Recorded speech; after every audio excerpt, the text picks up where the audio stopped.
Now, I know that the political left is very upset with America, not just people on the right, with America for noticing that Democratic Senate candidate in Pennsylvania, John Fetterman, has a problem, that he had a stroke in May and he's still not okay.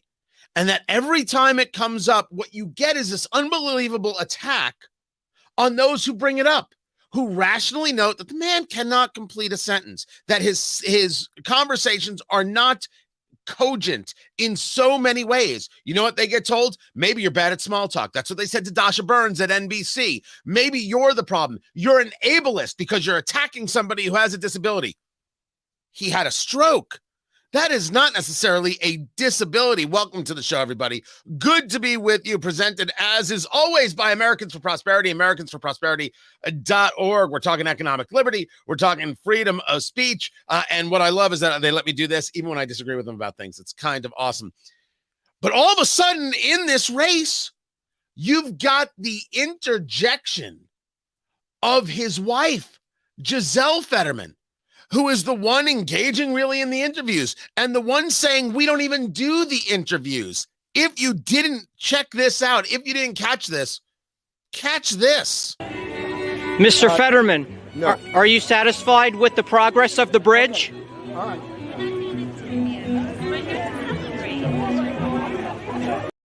That's his wife saying, we're not doing interviews. We're here to celebrate. Chris Stigall joins us right now. If you don't know the man, from AM 990, The Answer in Philadelphia, he is the voice of reason in Pennsylvania. And dude almighty, it must be different seeing it from the front row view that Pennsylvanians have. What is the take on Fetterman writ large? Do people think, oh, he's just fine, it's just a little bit of speaking issue? Or do they believe there's a cognitive impairment? They know there's a problem now, and the reason I know they know there's a problem now is because this week they finally release another medical report from their doctor. They've been unwilling to talk much about his medical progress. He had that very bizarre interview you mentioned with Dasha Burns from MSNBC, which was devastating for him because she said off the top very casually, and they're furious with her for saying so, he can't understand casual conversation.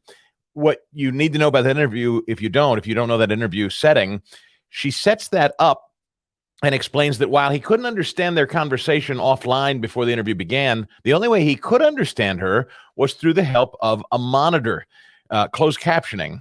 And that's in fact true. That's how he's going to debate Oz next week. The one debate he's agreed to is with the condition that he'll have a monitor so that he can read everything transcribed as it's said. Now, that clip you just showed of his wife, the reason we don't see him a lot and why it's so devastating is when we do see him and he's not reading from a monitor, what you just witnessed was, I can't understand what you're saying to me, so my wife has to interpret it for me. That's what you just watched in real time.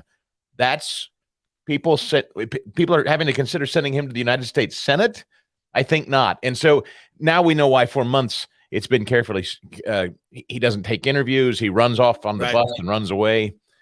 So this is devastating. Just the wrong but time. it puts us into a unique part, too, because the Democratic Party is still running him, and they're running him on the Joe Biden presidential election timetable, which was do it in the basement. Yeah. Don't get out there. Don't be engaged. And so many times, and we just heard just earlier this week that Joe Biden has been very upset about press conferences that Joe Biden has been allowed to do, leading to more questions about whether or not Joe Biden is 100% okay. But we'll stick with Fetterman for now. When this happens, there's a question of how it is perceived. When you have the spouses interjecting on behalf of the candidates, because we're not electing the spouses. We usually avoid the spouses, and we're talking about the candidate themselves. How do Democrats in Pennsylvania go about with a straight face saying everything's fine when it is obvious that it's not fine? And what are the voters telling you? Yeah, I think, Trafalgar stumbled onto something kind of interesting that I hate predictions. I don't make them. I really hate them because, what good does it do us to make predictions only to look like jackasses the next day? Right. But I'll say this. I have a sense that there are going to be an awful lot of people either setting this out, just not participating in this election, or are going to vote for Oz, and it will surprise us. So this storyline that we've been told that Fetterman's competitive, that it's tight, that it's neck and neck, I don't believe it. At least I don't want to believe it. Now, maybe I'll be surprised and it'll be razor thin and we're going to be counting ballots in Pennsylvania again for another week after the election. But my sense of it is Trafalgar said there's something called submerged voters out there.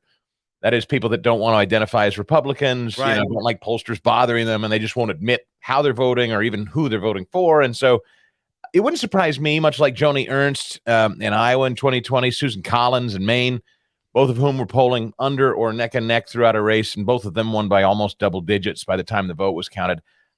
My hope is that's what's going to happen with Oz when the votes are counted. Talking to Chris Stigall, radio host extraordinaire on AM 990 The Answer out of Philadelphia. What Trafalgar referred to there was what he referred to as the submerged Trump voter, which I kind of extrapolate out because I think it's actually much less about Trump. That's my take, that we're talking about the shy right voter. And the amount of people on the political right who will not, it's not even a question of being honest with the pollster. They won't answer the pollster at all. And I think it was Kathahi. I can never get his name right. His point was that we can't get an actual take of where the political right is. So every time you look at a poll, and even if you see somebody in the left ahead by 2 points or 3 points, we think we're shy in our reporting 4, 5, 6 points. So that clearly is already a lead for Republicans. That was the point that he made. I'm with him. I think that we saw this in 2016. I think we saw this in 2020. I think it's ever more present in 2022. People won't answer a pollster. There's no way they can get this polling correct. That's exactly right. Haley is who I think you mean, the guy from Trafalgar, right? The bow tie guy. There it is. Thank you. Yeah. It is a great point. It's an important one. And I will say also that it's telling to me that Joe Biden came to Pennsylvania yesterday because he's not going out to many places. Most people don't want him around. And Fetterman and Shapiro, who's running for governor in Pennsylvania as well. Shapiro wasn't around, by the way. Fetterman was there. He was there for Fetterman. Now, what does that mean to me? What does that tell me? That tells me not that they view him as poison anymore, which he is, and most Democrats don't want him around. What he symbolizes to me is we need our base out. I don't think they have, Tony, in my view, I don't think Democrats are going to get their base in places like Philadelphia turned out. I think that traditional black vote, or maybe that lower socioeconomic vote that they've always kind of depended on as theirs. Yeah. It's chaos. It's Mad Max in the Thunderdome in Philadelphia. It's bad, and Democrats run it all. And I think most people, regardless of their politics, know it. And so at a bare minimum, are they going to enthusiastically jump in for Republicans? Maybe not. But are they enthused to go out and vote for Democrats? Certainly not. I think Fetterman and Democrats know it, and they're actually just scared they're not going to get their base. It's interesting to hear you talk about this idea of they may sit home. Right. That's the part that I'm finding a little bit interesting. What's the point of it? Because I haven't seen, from my observation, outsider looking in, a enthusiasm gap on Shapiro running for governor there, who seems well in hand to beat the living snot out of Doug Mastriano, the Republican. I guess anything's possible, but I haven't seen a lack of enthusiasm in that. They vote for governor and then go home. That's possible in Pennsylvania. I don't know. I mean, there's another poll out today from something called Insider Advantage and Fox 29, which is the local Fox affiliate in Philadelphia. They surveyed 550 likely voters. It's a margin of error of 4.2%. And in their polling, Shapiro is now leading Mastriano by 7. And 6% say they are still undecided. So as far as I'm concerned, if this poll is accurate, I think that race is much tighter than we're being told. So Shapiro has all the money in the world. He has the name ID. He's been a professional politician since he was a county commissioner in the Philadelphia area. So he's the wonderkind. He's the do no wrong. He's literally not granting interviews. He's just kind of coasting. He's got gazillions of dollars. There's slick ads. Yeah, Mastriano's kind of running a guerrilla campaign. It's rough. It's not nearly as moneyed. But the fact that it's competitive, again, tells me, and the fact that Shapiro is spending so much time trying to define Mastriano as an insurrectionist and, They're going at the abortion angle, and Shapiro's touting his record on cop endorsements. I mean, we are one of the worst cities and states for crime in the country, if not the worst now on homicides. Fetterman and Shapiro are the same guy. Lawless cretins. I mean, it's wait a second. Take a look at this. Yeah. Tell me that Shapiro and Fetterman are the same guy. I should say politically, not physically. No, Fetterman's an oaf. He's an ogre. I put, what that picture that you just showed. So I was sitting around all day yesterday trying to figure out, what does that remind me of? What does that remind me of? And all of us in the 90s who came up as kids, you'll remember the movie The Mask, Jim Carrey. Remember the bad guy, Dorian? You have it posted on your Facebook page. I saw that earlier today. All day I thought, who does that remind me of? That neck, that freak. Like, do they make a shirt collar that wide, that big? Because if you've seen him profiled, it was Tucker that crafted the nickname Fetter Neck. He's got there's some kind of, it's like a pumpkin-sized gourd on the back of his neck. So I don't know how it's and I got people that say, stick to the issues, Chris. Don't make fun of him. Okay, let me stick to the issues for a second. This SOB, Tony, was part of an administration that locked down our schools, locked down my church, got people killed. He wants to release a third of the prison population. He wants to legalize all drugs. He has never made an honest day's living in his life, and that's not a joke, until he became the lieutenant governor of Pennsylvania and took taxpayer money as a salary. This guy is worthless from top to bottom, and he's destroyed a lot of lives. I'm personally about as vengeful and angry at him and the Democrats of Pennsylvania as I've ever been as a voter. So if I want to make fun of the fact that he looks like a circus freak show, I'm going to do it, and I'm going to do so unapologetically, because that's me being kind.